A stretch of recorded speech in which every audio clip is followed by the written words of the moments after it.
Zero tolerance वाले लोग इस तरह की भेदभाव फैलाएंगे, इस तरह की घटना होने देंगे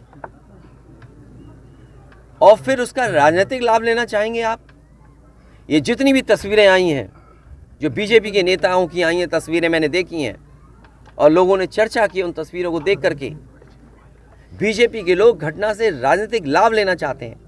मैं उन्हीं बीजेपी के नेताओं से पूछना चाहता हूं कि जिस समय विकास दुबे उसकी गाड़ी पलटा करके इनकाउंटर किया था, तो क्या उसके परिवार के लोगों से आपने गले लगाया था, गले मिलने गए थे आप? और याद कीजिए वो जगह कानपुर देहात की, जहां एक पिता के सामने उसकी पत्नी और उसकी बेटी की जान ले ली बुलडोजर ने आग लगा करके। क्या ये बीजेपी के लोग उनके परिवार के लोगों से गला मिलाए लगे थे जाकर के?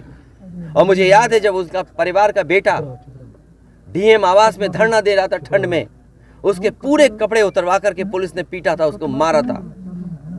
उत्तर प्रदेश के लोग वो घटना भी नहीं भूलेंगे कि जहां पे एक आईपीएस ने एक ब्राह्मण परिवार की जान ले ली थी। आईपीएस उत्तर प्रदेश नहीं रह पा रहा था, भगोड़ा बन गया था, अंतोगत्वा उसको जेल जाना पड़ा।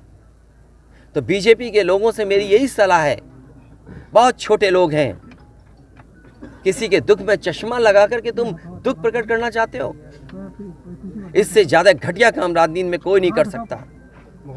ये वो लोग हैं जो घटना में राजनीतिक लाभ लेना चाहते हैं। मैं तो कहता हूं अगर ये निष्पक्ष हैं और जीरो टॉलरेंस इनके मन में है अगर, तो दोनों परिवारों की मदद करें और भेदभाव नहीं होना चाहिए। आप बुलडोजर से इस घर को डराना चाहते हैं।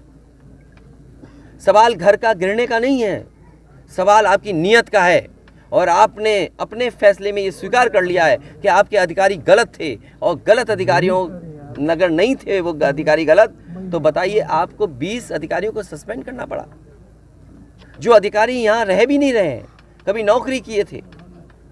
आपने बड़े अधिकारी क्यों छोड़ दिए? आपने क्या उनकी जिम्मेदारी नहीं बनती? अगर आपको ये महसूस हो रहा था कि छोटे अधिकारियों के कारण ही ये ज़मीन इस तरह के विवाद बढ़ा है, तो आपने बड़े अधिकारियों को क्यों छोड़ दिया? आपकी जीरो टॉलरेंस की पॉलिसी कहाँ चली गई? और फिर आप इस घटना से राजनीतिक लाभ लेना चाहते हो। आप सवाल ये नहीं है कि एक समुदाय किस जाति बिरादरी का है, दूसरा समुदाय किस जाति बिरादरी का है। सबसे बड़ा सवाल है इस सरकार में इन लोगों की जान गई है और आपकी जीरो टॉलरेंस की पॉलिसी से उन परिवारों के सदस्यों की जान नहीं आने वाली। और ये जो डर दिखा करके आप डरना चाहते हो, जब जनता खड़ी हो जाती है, जनता की ताकत के सामने सरकार की ताकत टिक नहीं सकती। सरकार की ताकत कुछ भी नहीं है जनता की ताकत के सामने।